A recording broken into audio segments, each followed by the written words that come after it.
Tapi hari ini kita juga bersyukur ada papa kita, ya. Ada orang tua kita juga, ada Pak Paulus, yang bersama kita bisa tadi saya bisa kita kan Pak Paulus Kita berdoa dulu. Terima kasih Bapak atas sore hari ini. Kumpul satu sore hari ini yang mau mendengarkan bagian daripada apa yang akan kau katakan dari firman kami. Dan apa yang diberitakan ini kami menang. Kami kuat di dalam diri kami. Kami terus hidup di dalam tubuh. Kau sendiri yang hadir di dalam setiap firman kami. Ternyata kekuatan buat Tuhan kami. Di dalam keadaan yang itu dalam saat ini. Dan kau sendiri yang dalam itu semua menyatakan kebenaran itu sendiri yang masih berdasarkan. Kami serahkan kebenaranmu berapa orang kami yang akan memberikan sumber kami setiap kami kalau setiap nanti saya ingin daripada syukur kalau bisa jadi dekat buat orang yang belum mengenal. Terima kasih Bapak atas waktu kedatangan ini di dalam nama Tuhan Yesus kami berdoa dan bersyukur. Oke, thank you Pak Paulus bisa hadir bersama kita. Oke. Ya, selamat sore semuanya yang ada di Zoom bisa uh, bisa hadir pada sore hari ini. Kita akan langsung saja ngobrol dengan narasumber kita dengan Pak One. Hai Pak One, apa kabar? Hai Bob dan semua teman-teman yang spesial di Jakarta ya semua. Saya nggak bisa lihat orang-orangnya. Ya mungkin kameranya setia bisa ditunjukin Pak. Pakai handphonenya ditunjukin gitu kan supaya berguna juga. Oke, ya, thank you. Ya, nah ini ada Setia Marbun. Inilah kegunaan dari handphone kita. Ya, oke. Kali ini Ya, nggak boleh ketawa. Wah, kakak, kakak, kakak. Mantap. Oke. Sore ini kita akan ngobrol-ngobrol tentang apa sih tentang teman gitu kan. Semua orang pasti punya teman. Em, ya. Eh,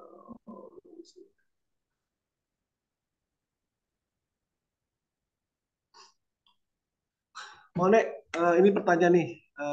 Kan kita kan diciptakan oleh Allah kan sebagai makhluk sosial ya Pak ya, gitu ya, kan.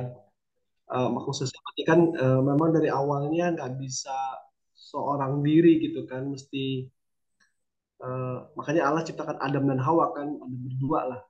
Dan eh, permasalahannya Pak itu kan adalah kenapa sih kita jadi ada orang tuh yang nggak mau bersosial gitu kan. Jadi maunya cuma sendirian aja padahal kita eh, diciptakan oleh Allah itu memang udah ada komunitasnya gitu kan. Nah sebelum kita masuk ke topik kita hari ini Pak. Gitu. Oke, iya. Kalau suara saya jelas ya, Bob. Jelas jelas jelas Pak.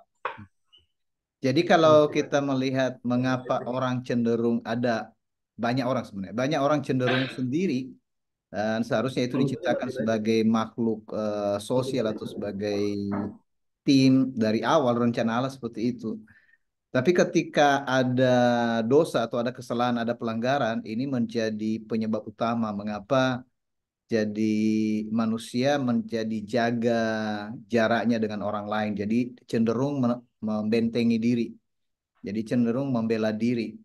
Jadi tidak heran kalau misalnya pada akhirnya kita bisa melihat sampai hari ini sebenarnya ada orang orang yang mudah bergaul, suka bergaul dengan orang lain, tetapi sebenarnya jauh di dalam lubuk hati sudah ada masalah begitu. Jadi yang bermasalah ini sebenarnya bukan hanya penampilan kelihatan orang bergaul atau bersosial, tapi di dalam diri ada banyak orang yang ada di tengah-tengah banyak orang, masyarakat atau orang lain, tetapi sebenarnya dia tetap merasa sendiri seperti itu. Dan itu karena persoalan awal tadi itu. Jadi persoalan di awal kenapa orang suka sendiri karena dosa ya Pak? Iya, betul sekali, Bob. Karena ada tuduhan itu sebenarnya yang paling berat dalam diri manusia, tuduhan itu. Meskipun meskipun dia tidak buat apa-apa, dia tidak, misalnya dia nggak berbuat jahat seperti kebanyakan orang, tetapi ada tuduhan dan ada orang yang hebat menutupi itu. Tetapi sebenarnya siapa yang bisa menutupi diri seseorang karena dia yang tahu apa yang dia rasakan kan seperti itu. Uhum. Pak, ngomong-ngomong tentang sendiri, masa masa orang nggak mau bergaul tuh ujung-ujungnya pasti karena dosa sih Pak? Apakah iya semuanya pasti tentang dosa gitu? Iya, bisa Soalnya kan jadi. gini Pak ya, maksudnya lucu juga gitu ya.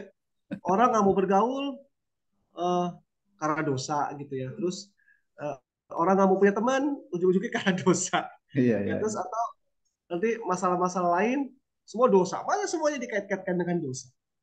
Iya, karena ini yang dicoba digeser banyak orang supaya masalah itu jadinya tidak selesai kan. Makanya kebanyakan para pembicara sebenarnya tidak mau ke sana dan mencoba melakukan pendekatan lain agar seperti berpura-pura kita lagi bersama ini. Kita lagi bergaul ini, kita melakukan kegiatan. Misalnya begini, tidak usah kegiatan sosial lain. Orang bisa melakukan kegiatan ibadah. Sepertinya mereka sedang beribadah, tetapi jauh di lubuk hatinya sebenarnya dia sendiri gitu. Ada kesedihan dalam dirinya. Ini yang mau diberesin sebenarnya. Pertanyaannya siapa yang bisa beresin itu? Oke, kita misalnya berkata, oh, apa namanya, gak usah bicarakan dosa, tapi bagaimana supaya seseorang bisa menerima orang lain. Nah, apa yang menyebabkan seseorang tidak bisa menerima orang lain? Seseorang bisa menerima orang lain bukan karena dia menerima penuh, tapi karena ada kepentingan, kan begitu. Apa bedanya dengan orang-orang dalam politik, dalam bisnis, di dalam apa namanya, dalam agama? Kelihatan menerima tetapi jauh di lubuk hatinya sebenarnya tidak. Nah, kalau orang tidak jujur di sini, Bob, orang tidak bisa mengenal dirinya. Ini kan masalah masalah pribadi sebenarnya. Mengapa? Jadi pertanyaannya, mengapa tidak bisa bergaul dengan orang? Oke, saya pakai bahasa lain. Ini masalah pribadi.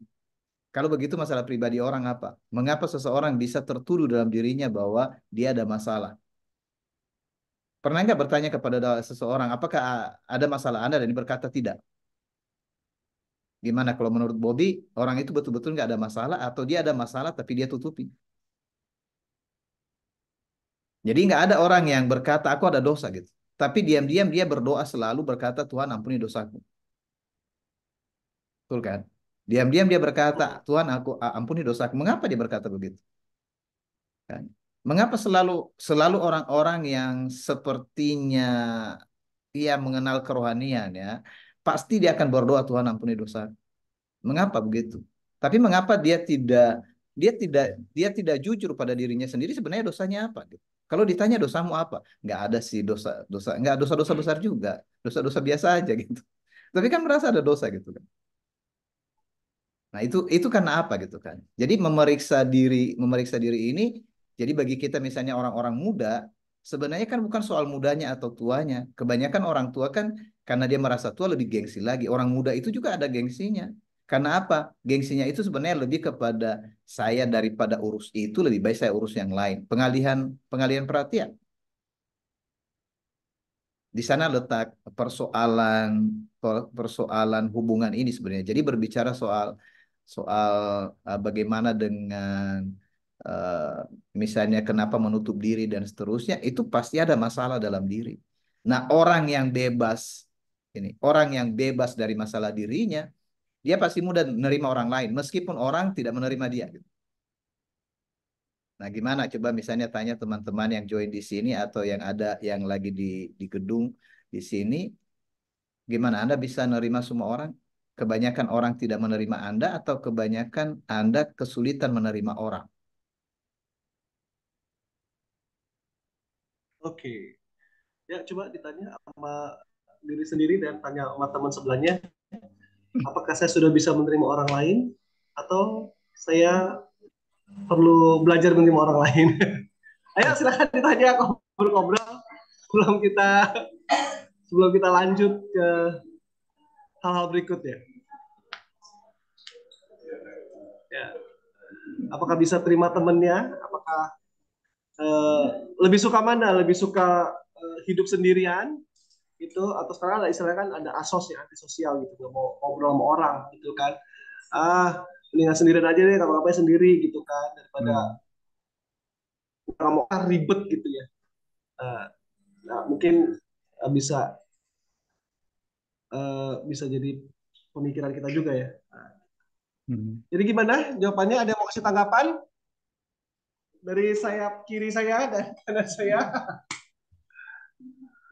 Gimana gimana? Sudah bisa menerima orang lain yang sebelah kiri, anak-anak youth-nya? Sudah? Ada bisa temennya atau terima bapak emaknya? Yang sebelah kanan saya sudah bisa terima orang lain? Atau perlu, atau jangan-jangan ada yang tidak bisa menerima diri sendiri? Oh ya Pak, ngomong-ngomong gitu ya, kan karena kita pikir kita mau terima orang lain, jangan-jangan ada juga yang ya maksudnya ada anak muda kan, ini sebelum kita ngomongin ke topik talk about friend gitu ya. Ya. Gimana bisa terima orang lain ya kalau diri sendiri aja tidak bisa terima gitu kan Pak. Nah, itu Itu gimana sumbernya menurut Pak sebenarnya.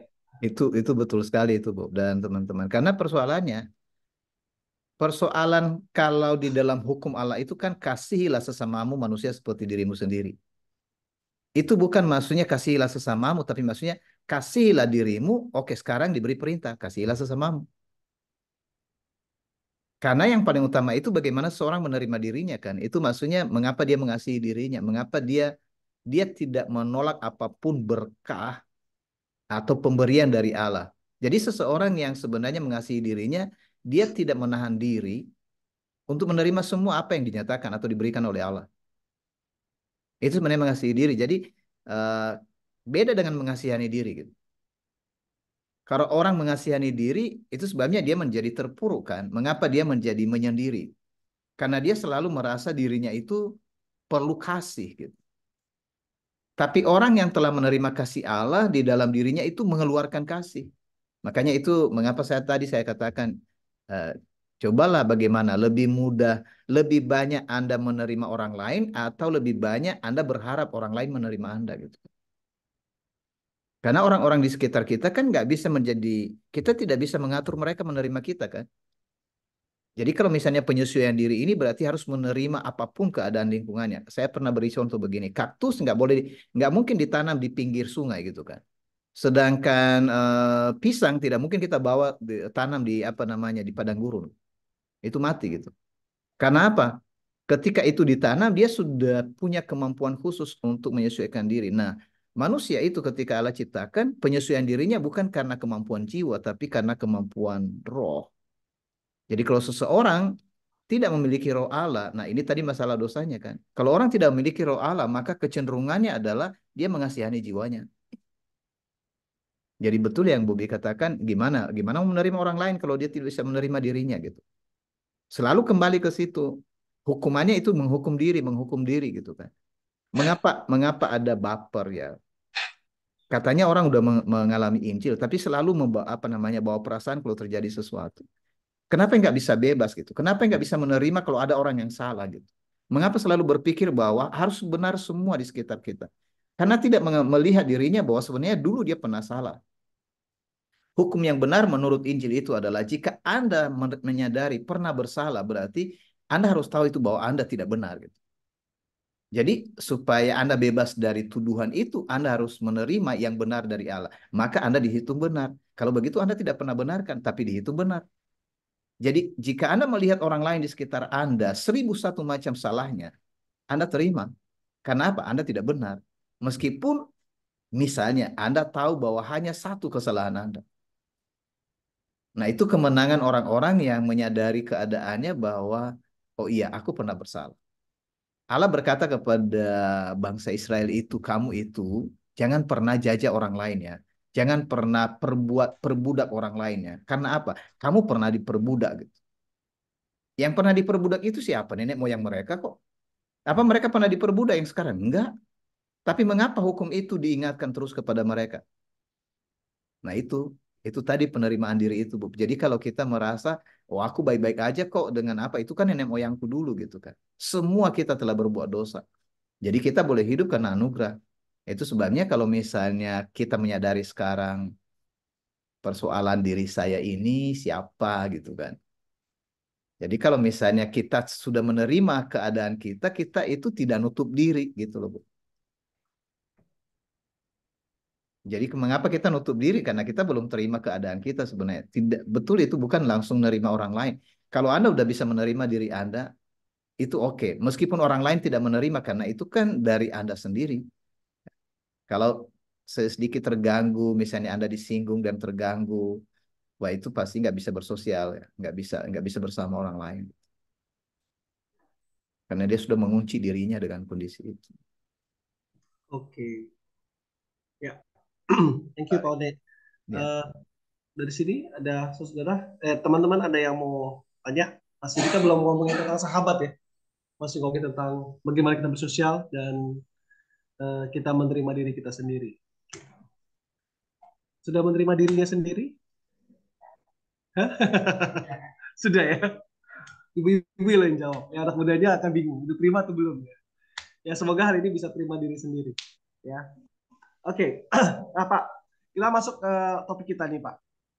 Gitu kan karena memang penting sekali kan Pak bahwa ketika kita bisa menerima diri sendiri gitu ya, ketika kita juga tahu ketika kita sudah menerima kasih itu kan, akhirnya kita bisa menerima diri sendiri dan kita bisa menerima orang lain.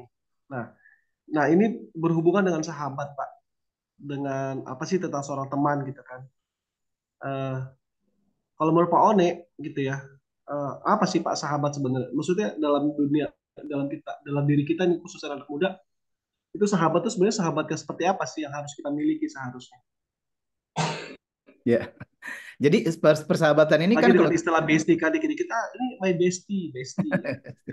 iya, jadi definisi umum, definisi misalnya kita kita bisa tanya langsung di lapangan dengan orang-orang ya yang tidak tahu apa-apa tentang Injil, bisa juga baca langsung di apa namanya, misalnya cari di kamus. Misalnya coba ada yang mau mau buka nggak misalnya salah satu pengertian dari yang ada di dunia maya, misalnya kan saya coba ya, itu persahabatan itu apa gitu kan. Nanti kita bandingkan apa apa sebenarnya persahabatan yang diharapkan di dalam kitab suci itu seperti apa. Oke.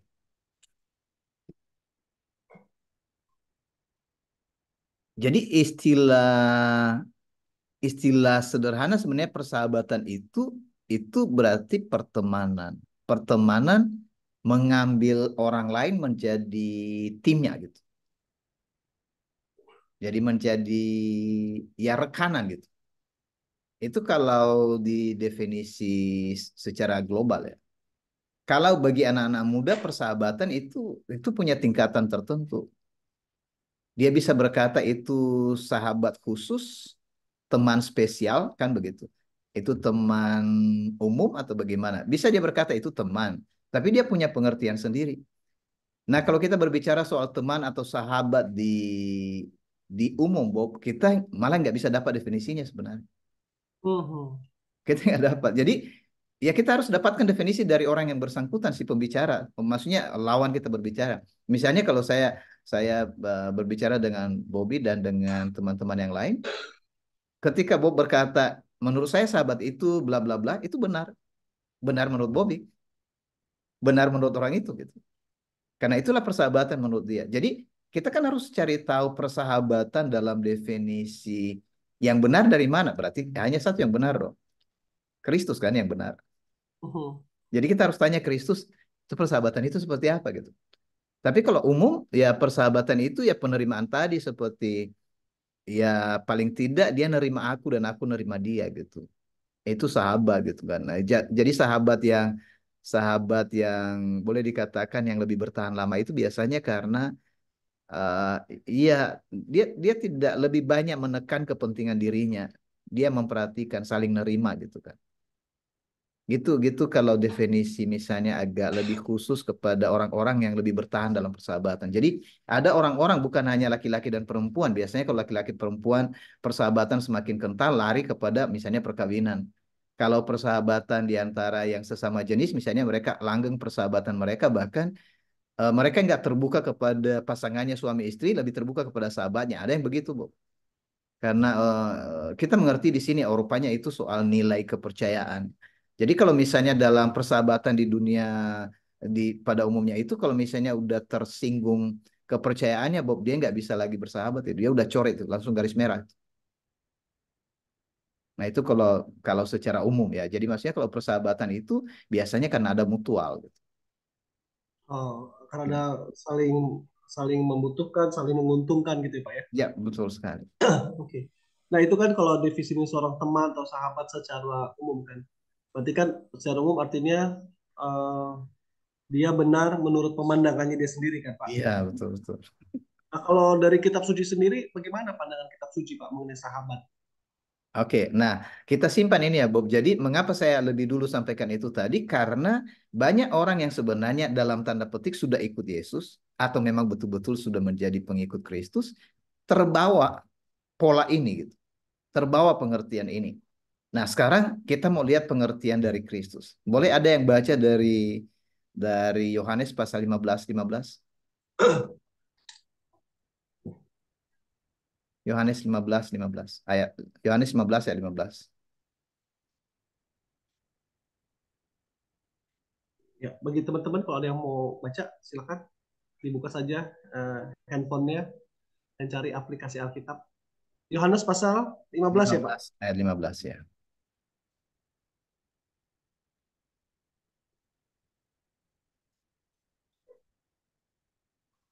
Yohanes 15 ayat 15. Oke, 15 ya. silakan ada yang mau bacakan?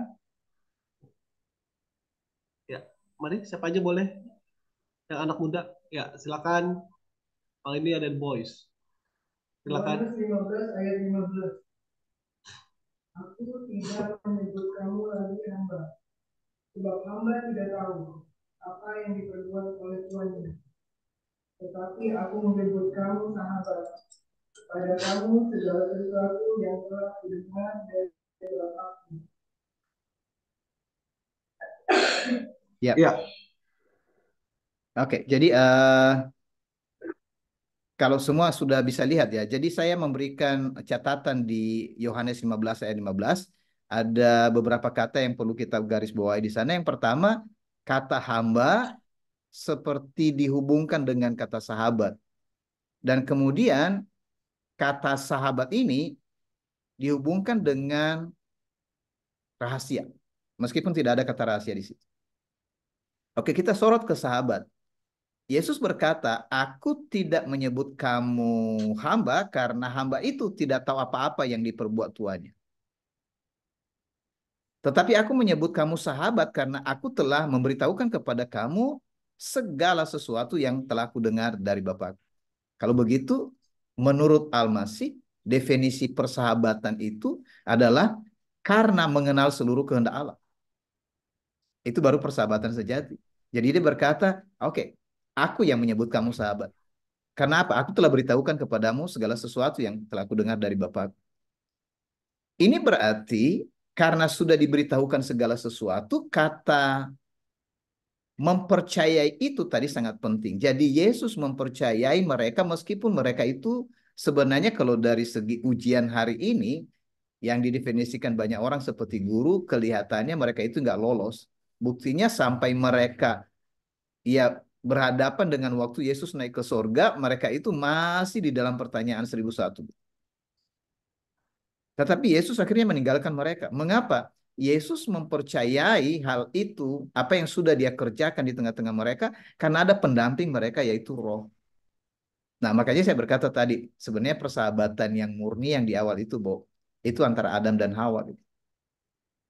Jadi persahabatan ini nanti menjadi pengertian kita di sana pasangan, di sana tim, di sana keseimbangan, di sana kepenuhannya.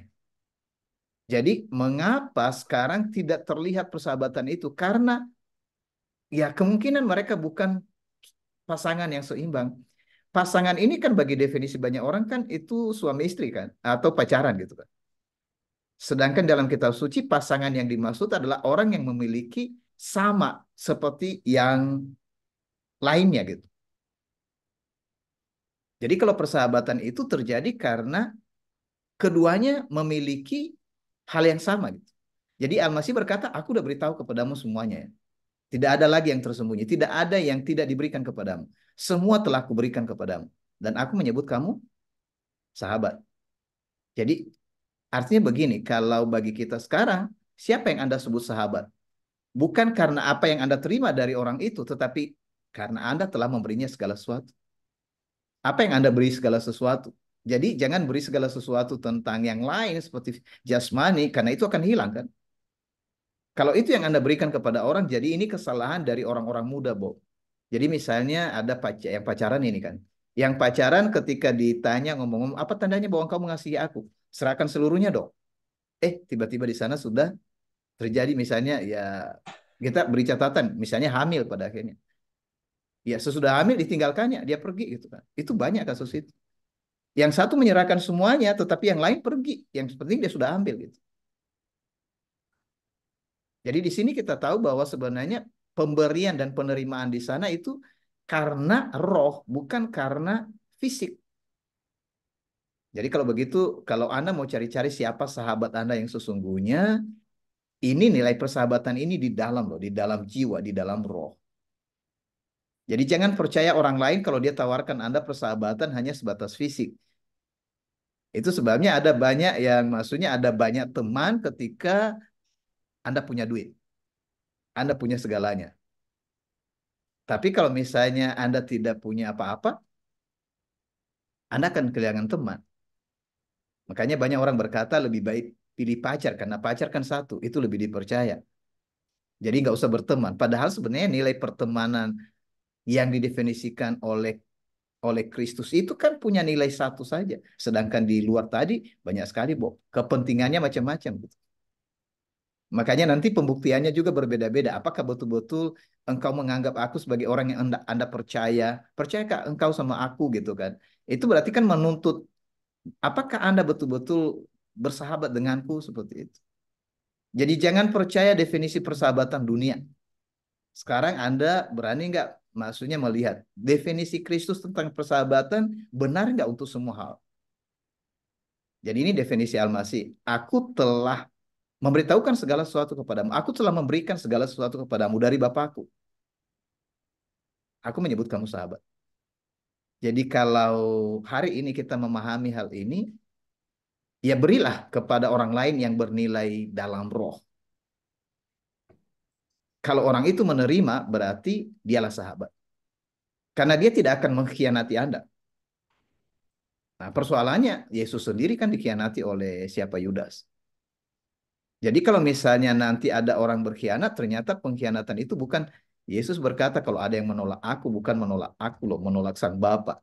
Jadi demikian juga di antara kita kalau misalnya saudara pun dikhianati, saudara tidak akan kecewa karena memang pemberian yang Anda berikan itu kan bukan dari Anda, bukan dari dunia, bukan dari yang Anda dapatkan, tapi dari apa yang Anda terima. Jadi tidak akan hilang dalam diri Anda ketika diambil sesuatu. Karena itu pemberian yang bernilai kekal. Nah, jadi bagikanlah berikanlah termasuk kepercayaan yang dari atas, bukan yang dari bawah. Nah, gimana itu, Bob? Kembali ke teman-teman dulu. Itu yang saya sampaikan tentang definisi baru tentang persahabatan. Oke, thank you Pak One. Oke. Dari teman-teman ada yang mau bertanya? Sampai di sini dulu tentang sahabat sebelum kita lanjut dan nanti sebentar kita akan bagi kelompok. Jadi tadi disampaikan bahwa sahabat itu kalau dari definisinya kitab suci bahwa Allah sendiri atau Yesus sendiri yang menyebut kita sahabat karena dia mempercayakan kepada kita segala sesuatu. Kira-kira gitu ya Pak ya? Dia Nah, memberi semuanya. iya, memberi semuanya. Nah, sambil nunggu pertanyaan nih Pak. Memang apa sih yang diberi semuanya Pak? Nah, itu. Jadi makanya saya tadi berkata, Memang hati-hati Yesus jika beri apa? Beri apa semuanya? hati-hati jika karena dunia ini kan persahabatan orang-orang muda itu tuntutannya. Dia minta supaya berikan kepadaku.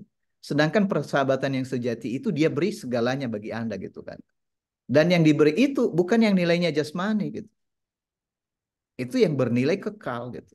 Itu baru betul-betul persahabatan. Jadi kalau misalnya Anda menemukan orang yang bisa Anda bagikan Injil dan dia terima, itulah sahabat Anda. Itulah pasangan Anda. Makanya kalau kita berbicara kemarin dengan anak-anak muda tentang KASIH, ku berikan hidupku, Anda beri, aku bantu. Siapa saja yang memberi, kita bantu. Jadi apa yang diberi, Bob? Bukan harta loh, Bob, hidup. Beri itu kepadanya, beri itu semuanya. Jadi hidupmu dari mana? Kita ini nggak ada hidup, kita ini yang ada kematian. Jadi dari mana kita beroleh hidup sehingga kita bisa beri kepada yang lain? Jawabannya itu yang kita terima tadi, roh itu. Jadi roh itu kita terima karena apa? Karena berita Injil. Makanya kalau misalnya orang lari kemana-mana, pembahasannya kemana-mana, ya saya sih nggak bisa lari dari situ kecuali penjelasan detail saya bisa beritahukan mengapa harus Injil, mengapa harus roh, bagaimana pada akhirnya apa yang dilakukan oleh Injil. Injil itu berbicara Yesus memberikan segalanya dan dia beritahu, aku sudah memberitahukan kepadamu segala sesuatu. Tentang apa? Segala sesuatu rahasia Sang Bapa dan kalau kita cari rahasia Bapa itu apa sih? Apa yang diterimanya semua dari Bapaknya? Ya itu yang dia terimanya. Bapa beritahu kepadanya bahwa engkau harus mati untuk penebusan dosa manusia dan dia terima itu kehendak sang bapaknya. Dia udah beritahu semua kehendak itu. Ini loh kehendak Bapak itu bahwa aku harus mati untuk dosa-dosamu. Petrus berkata, wah jangan, sekali-sekali itu jangan. Apa kata Yesus? Wah dasar iblis kau. Kamu itu nggak boleh halangi itu gitu kan. Karena maksudnya itu pemberian sang Bapa gitu kan. Jadi kalau ada orang yang menolak peristiwa Injil itu adalah pemberontak gitu. Jadi kalau namanya pemberontak nggak pernah jadi sahabat, Bob. Sahabat itu adalah orang yang menerima hidup kita yang kita terima dari Allah. Jadi kebanyakan persahabatan dalam tanda petik tadi ya, persahabatan di luar Kristus itu adalah persahabatan yang nilainya sangat-sangat rendah. Karena semua bergantung kepada, ya itu yang terlihat dengan fisik, malah yang paling parah itu berpura-pura bersahabat, tapi dia ada maunya di belakang itu gitu. Harus waspada dengan itu. Itu sebabnya jangan terlibat dengan persahabatan yang model begitu. Itu Anda tidak sepadan, itu bukan temanmu gitu kan. Nah, yang lain itu nggak pernah jadi teman karena mereka hanya memanfaatkan Anda. Tapi Anda harus berteman dengan semua orang dengan cara memberi hidup Anda kepada mereka, meskipun pada akhirnya mereka menolak, dalam tanda petik Anda menolak berita yang Anda bawa kepada mereka. Jadi kalau berbicara talk about a friend, jadi siapa temanmu, siapa sahabatmu. Jadi wah saya bersyukur dengan melihat ini di awal. Siapa sahabat saya? Dulu kan Bob, sebelum saya dapatkan semua pengertian ini di ajaran Injil, bertahun-tahun itu Bob, sampai seperti saya mau melakukan apa saja, memberi segala sesuatu kepada seorang, tapi maksudnya dia, ya saya tahu mengapa tidak bisa bersama terus gitu. Bukan bersama-sama harus tinggal bersama ya, tapi mengapa tidak bisa bersama terus dalam Injil ini? Jawabannya, rupanya dia nggak pernah nerima Bob. Dia ingin yang lain. Dia tidak mau yang pemberian dari Kristus itu. Jadi rahasia persahabatan di antara kita adalah penerimaan dari pemberian Kristus. Maka kita ini menjadi sahabatnya Kristus. Jadi kalau saya sahabat Kristus, Bobby sahabat Kristus, teman-teman semua jadi sahabat Kristus, wajib dong. Kita pasti sahabat gitu. Oke, Pak. Nah, ya teman-teman kalau mau bertanya, silakan. Ada yang mau bertanya? Mau berbagi cerita tentang sahabat, gitu ya? Atau nanti di dalam kelompok aja? Ya. Mbak, mungkin kemarin kan kalau udah apa namanya saya udah keluarga gitu kan ada jadi suami atau istri dengan apa yang sudah diperlukan oleh pasangan. Kemudian gimana ya kalau misalnya yang istri kita atau suami kita belum menerima menjadi terus gimana? Apa kita nggak bisa lihat tidak sahabat? Ah, ini ada pertanyaan dari Pak Paulus, Pak. Yap. Tadi kan mengenai sahabat kan, Pak. Konteksnya dalam konteks berumah tangga gitu ya. Dan Hmm. biasanya kalau suami istri kan, ya sebenarnya mereka sahabat kan ya, Pak.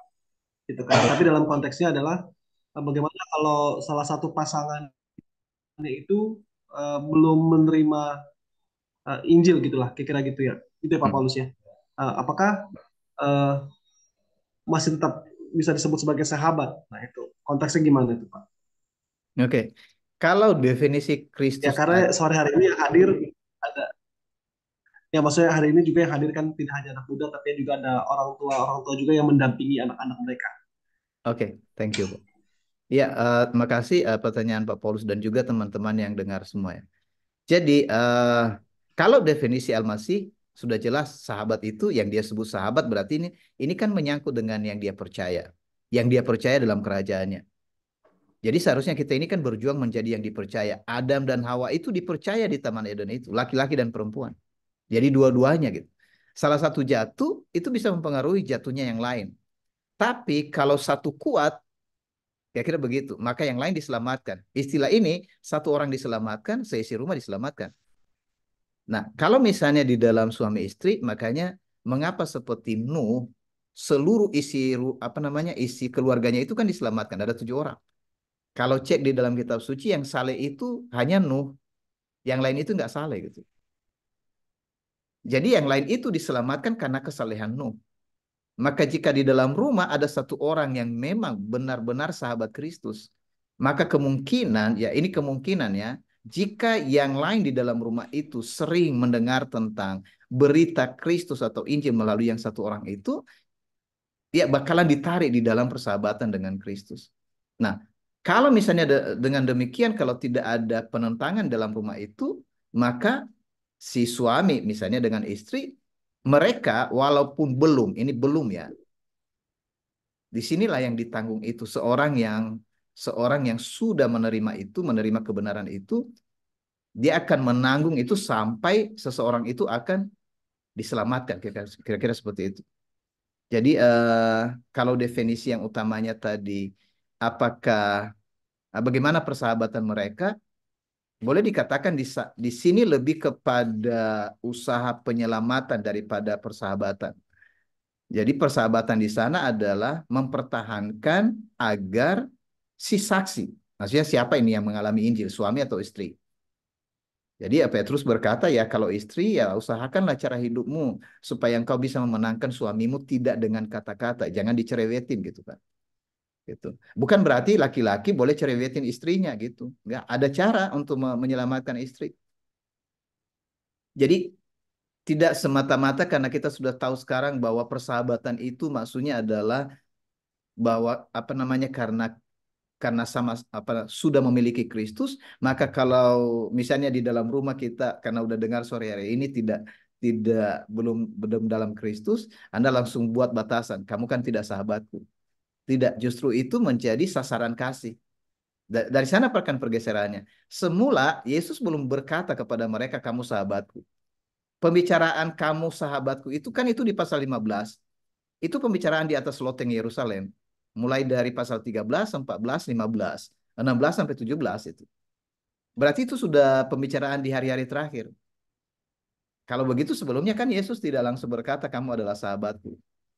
Makanya sekarang kalau misalnya teman-teman di sini mengejar sebuah persahabatan, ini perjuangan Anda sesudah Anda di dalam Al-Masih sampai semua kita memang menjadi sahabat. Pada akhirnya seharusnya begitu. Jadi persahabatan ini sebenarnya berada pada posisi abdi yang dapat dipercaya. Jadi Adam dan Hawa itu mereka menjadi abdi yang dapat dipercaya karena dua-duanya di dalam Allah, tanpa dosa dan tanpa beban. Jadi kalau sekarang ada salah satu berarti perjuangan dari yang sudah memiliki Injil lebih dulu adalah tetap hidup di dalam kebenaran itu menunggu sampai orang-orang di dalam rumahnya akan diselamatkan. Jadi lebih daripada kalau KSIH tadi, Bob, K-nya gitu. Beri aja dulu hidup gitu. Jadi misalnya suami yang udah dapat Injil, ya udah beri hidup, kuberikan hidupku, kuberikan hidupku, beri terus dan bukan hanya terus fokus kepada satu orang ya, kan beri hidup terus kepada setiap orang yang sedang menunggu keselamatan itu. Jadi kita memberi itu tahap dari persahabatan. Tahap persahabatan itu beri hidup. Jika orang yang nanti pada akhirnya dia beri hidup, ya kalau Anda beri, aku bantu, bantu dia sedapat mungkin sampai dia bisa memberi hidupnya kepada yang lain. Jadi harus begitu. Jadi bukan Anda beri hidup lalu ya hanya begitu aja. Harapan kita kan kita beri hidup supaya orang lain yang menerima hidup yang kita terima dari Allah itu, orang itu akan menerima hidup itu dan sesudah dia menerima hidup, tolong dia supaya dia bisa membagi hidup. Nah, ini yang sering yang sebenarnya perjuangan kita bersama ya di antara teman-teman. Selama ini kan Injil di antara kita itu Bob dan teman-teman itu sangat jelas. Tapi persoalannya tertahan karena tidak ada generasional ini tadi. Generasional itu adalah generasi kasih, keturunan dalam kasih. Kuberikan hidupku, Anda beri, aku bantu. Pas orang menerima Injil, segera bantu dia supaya dia bisa berhidup. Di situ kandasnya. Jadi kalau dia belum memberi hidup, ya sudah, jangan dipaksakan. Beri dulu hidupnya gitu. Jadi nunggu. Jadi Al-Masih itu sebenarnya beri terus hidupnya sampai sudah ngomong dia di atas loteng Yerusalem itu. Mereka itu belum dapat dipercaya sebenarnya. Ya sudah selesai 40 hari bolak-balik dia memperlihatkan dirinya, mereka masih berkata, Guru, maukah engkau memulihkan kerajaan bagi Israel? Mikir mereka tentang kerajaan sendiri gitu kan. Mereka belum dapat itu ya. Tapi pada akhirnya sudah menerima roh, ya mereka sudah hidup lebih menyerupai Kristus. Jadi itu tadi. Jadi bagaimana kalau di dalam rumah, kalau belum, beri saja hidup.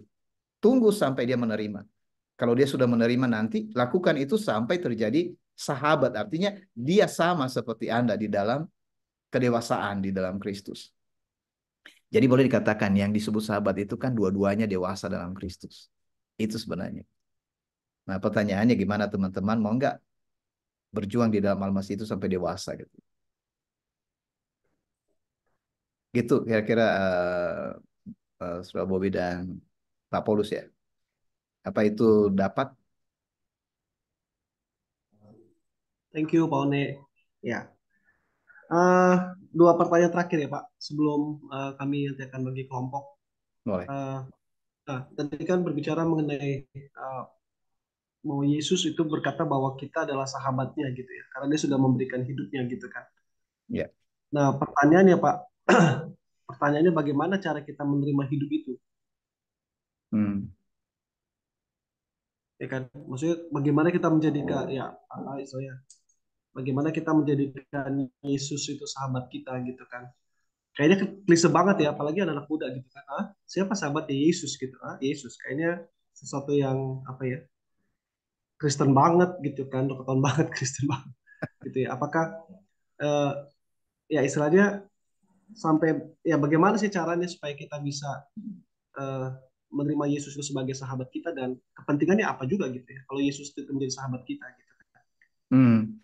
Jadi penting dulu digarisbawahi. Jadi istilah Yesus sahabatku bukan seperti definisi banyak orang ya, karena dalam tanda petik sebagai Kristen. Jadi anak-anak Kristen itu, orang-orang Kristen itu kan bangga dengan yel-yel itu. Yesus sahabatku, Yesus sahabatku. Sekarang kita udah beri definisinya dulu gitu. Siapa yang menjadi sahabat Yesus itu adalah dia yang telah menerima dan mendapat seluruh rahasia kerajaan Allah. Dalam hal ini, dia adalah abdi yang dapat dipercaya dan dewasa gitu. Itu penting digarisbawahi. Nah, sekarang tadi bagaimana prosesnya? Gimana cara dapat hidup? Seseorang tidak pernah dapat hidup kecuali diberi hidup kan? Betul nggak? Mhm. Ya, karena orangnya bukan sumber hidup. Jadi kapan seseorang diberi hidup? Jadi untuk mendapat hidup itu berarti untuk mendapat roh. Maka persyaratan untuk mendapat roh harus menerima penebusan. Kalau berbicara soal penebusan karena dosa, maka itu berbicara soal Injil.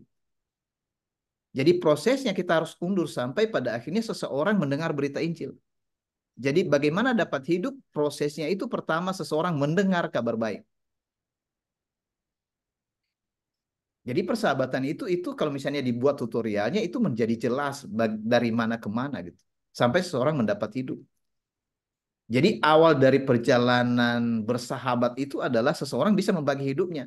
Kalau seseorang belum bisa membagi hidupnya, maka dia tidak mungkin akan mendapat sahabat. Nah, kalau misalnya untuk mendapat sahabat, jadi untuk menjadi sahabat ya, bukan untuk mendapat sahabat. Untuk menjadi sahabat itu pertanyaan yang sama. Bagaimana cara memperoleh hidup?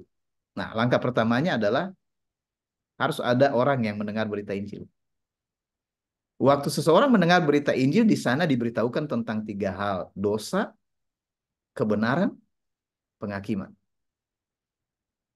Tujuannya mengapa ini diperdengarkan ketiga kata itu? Supaya seseorang yang mati karena dosa menjadi hidup bagi Kristus.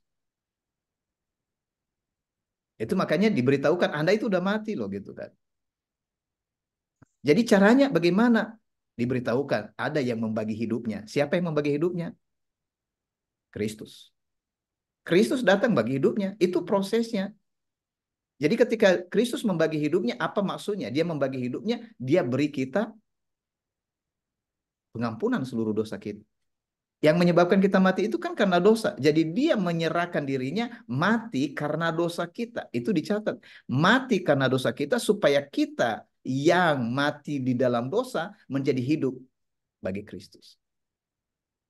Nah, kalau seorang sudah menyadari aku ini berdosa dan kemudian dia tahu bahwa ternyata Kristus mati bagi dosanya dan dia setuju, itu kebenarannya. Maka dia berkata apa? Aku ikut Kristus. Maka orang yang menerima Kristus, penghakiman jelas bagi dia. Dia tidak lagi di bawah hukuman, tetapi dia di dalam pindah dari maut ke dalam hidup. Betul ya? Ini teman-teman bisa ngikuti tutorialnya. Jadi dari mendengar, kemudian itu terang di hatinya bahwa, oh ya ternyata Kristus telah memberi hidupnya untuk aku gitu. Aku menerima itu. Dan karena aku menerima hidup dari Kristus, aku mengikut dia gitu. Maka aku meninggalkan kematian. Aku berjalan bersama dengan dia. Jadi karena saya atau saudara berjalan di dalam kehidupan yang baru dalam Kristus, artinya begini, saudara mengikut dia, maka Anda dijamin dia beri Anda rohnya gitu. Itu kan sudah hukum Kristus itu nggak bisa seperti apa betul nanti dia berikan aku rohnya kalau aku menerima dia. Nggak usah pertanyakan itu. Itu bukan urusanmu. Urusan Kristus itu dia yang tahu ketika Anda memang punya iman, menerima kebenaran itu, dan dia sudah berjanji, dia memberikan rohnya. Jadi tidak usah seperti meminta manifestasi, apa tandanya dan segala macam.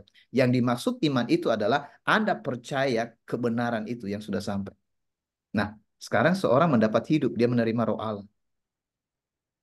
Jadi tadi pertanyaannya, kapan seseorang atau Bisa menjadi bagaimana seorang mendapat hidup? Itu tutorialnya, itu peristiwanya. Maka sesudah Anda dapat hidup, apa yang Anda lakukan? Jangan simpan hidupnya. Jangan simpan Injil dalam sapu tangan lalu kubur. Jangan simpan talenta yang Anda terima meskipun satu, lalu kubur. Nanti diminta pertanggungjawaban. Kalau Anda lakukan itu, maka Anda sama dengan orang yang belum pernah mengalami hidup. Hukumannya parah. Tapi kalau Anda telah menerima dan Anda segera bagikan kepada orang lain, makanya ini teman-teman, ini bukan dorongan penginjilan loh gitu. Kalau teman-teman pernah didorong menginjili sana-sini, periksa lagi lah itu. Karena itu biasanya kekuatannya tidak dari dalam. Itu hanya karena dorongan orang luar dan bercampur emosi dan segala macam. Mungkin karena Anda, ya macam-macam lah alasan itu. Saya tidak usah bongkar itu. Tapi yang saya mau tunjukkan ini supaya Anda dapat alasan yang pasti sehingga Anda menjadi orang yang harus menyaksikan hidup. Bagi hidup. Menjadi saksi Injil itu berarti berbagi hidup. Berbagi apa? Berbagi tentang Injil yang disertai oleh Roh. Ya kira begitu, Bob. Apa itu jelas ya? oke, ya cukup jelas sih Pak. Dari teman-teman yang lain ada yang mau bertanya? Apakah sudah cukup jelas? Sebelum kita berbagi ngobrol-ngobrol di dalam kelompok, ada dan dari belakang sebelah sini tidak ada, cukup jelas. Torres, oke, ya. eh, jadi tutorialnya bagaimana kita menjadi sahabatnya Yesus adalah kita harus menerima hidup itu kan Pak. Berarti kita eh, menerima kabar baik itu bagaimana kita tahu bahwa dosa kita dihapuskan oleh Allah ya Pak. Yep. Nah, itu kan caranya ya Pak ya. Nah terus terakhir nih Pak, karena sebelah bisa kita akan bagi kelompok pertanyaan terakhir. Setelah kita menerima eh, ya tutorial tadi gitu ya, kita melakukannya bahwa kita mau menerima kabar baik itu dan kita tahu bagaimana dosa kita dihapuskan oleh Allah. Kelanjutannya apa Pak? Supaya persahabatan tetap langgeng. Oke, Gitu. betul betul ya. Ya supaya tahu ya kan kita akan tahu ya. Ya maksudnya persahabatan dengan Yesus ini tetap berpelihara terus gitu. Oke. Penting dicatat bahwa persahabatan atas dasar yang sementara itu tidak akan langgeng. Maka selalu berkanya begini, kalau ada orang yang kawin, menikah ya. Kalau ada orang yang menikah, mereka selalu berdoa supaya pernikahannya langgeng. Biasanya mereka memakai nama Kristus di sana, kalau orang Kristen. Yang lain ya nama umum lah yang dipercaya mereka. Dan berharap supaya itu langgeng. Tapi begini, kalau landasannya adalah Kristus atau yang kekal, maka itu tidak bisa ditawar lagi. Persahabatan itu pasti langgeng. Jadi bukan karena diciptakan persahabatan itu menjadi langgeng, tapi diletakkan dasarnya di atas yang kekal. Maka persahabatannya dijamin oleh dia yang kekal. Mengapa? Karena tadi landasan dari persahabatan itu adalah membagi hidup.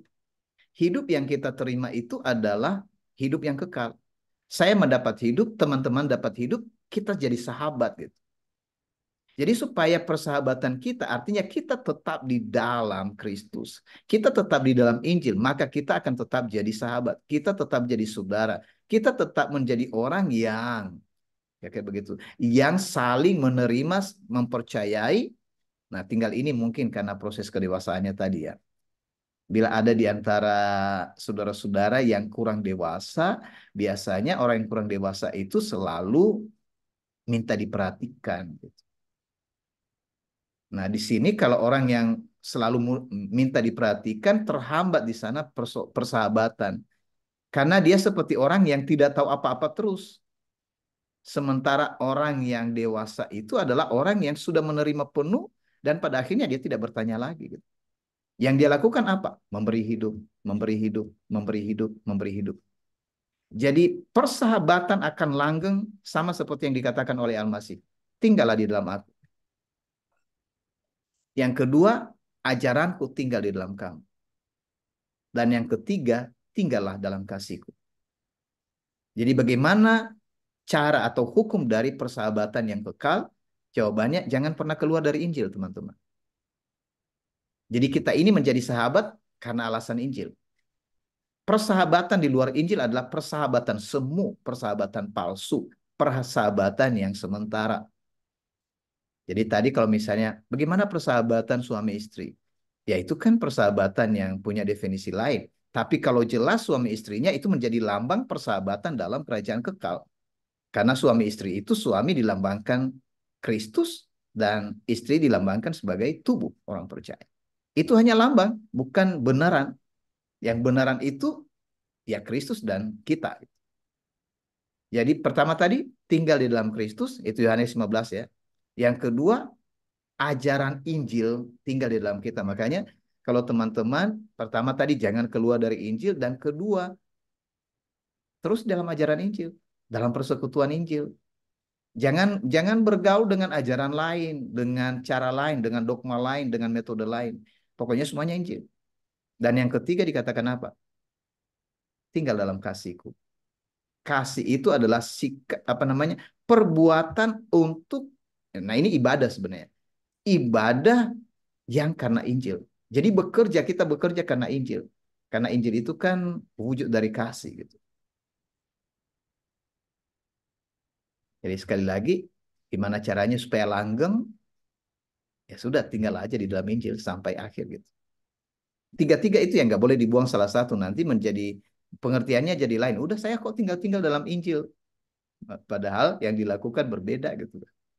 Itu mulai dari menerima Injil, kemudian menerima pembaharuan, karena ini kedewasaan kalau dalam ajaran Injil, Bob dan teman-teman. Dan yang ketiga itu memang melayani, bekerja, beribadah dalam kasih. Kembali, Pak. Oke, thank you Pak One buat penyampaiannya. Saya masih kasih kesempatan, ada yang mau bertanya satu lagi? Tidak ada? Cukup jelas? Oke, kalau tidak ada, kita akan segera berbagi, kita akan diskusi kelompok. Dan terima kasih buat Pak One sudah berbagi pada kami tentang uh, sahabat, gitu ya, sahabat yang sesungguhnya seperti apa menurut kitab suci. Dan terima kasih juga buat saudara yang join di Zoom. Ada Kak Yeni, ada Kak Isra, Kak Rini, Kak Yakub. Terima kasih buat semuanya. Ada Kak Julius juga. Ya, sampai ketemu. Oh ya, nanti malam juga masih ada pertemuan orang-orang muda ya. Injil bagi orang muda jam 7 malam. Kami di Jakarta pulang ke rumah. Oke, itu aja. Terima kasih Pak One. Sampai nanti kita ketemu di lain waktu. Siapa tahu nanti bisa ketemu secara onsite juga di Jakarta. Oke, terima kasih Pak One. Terima kasih semuanya. Salam. Makasih, Bob. Makasih semua. Makasih teman-teman semua yang di Jakarta. Makasih juga yang sudah join. Gitu. Salam. Oke.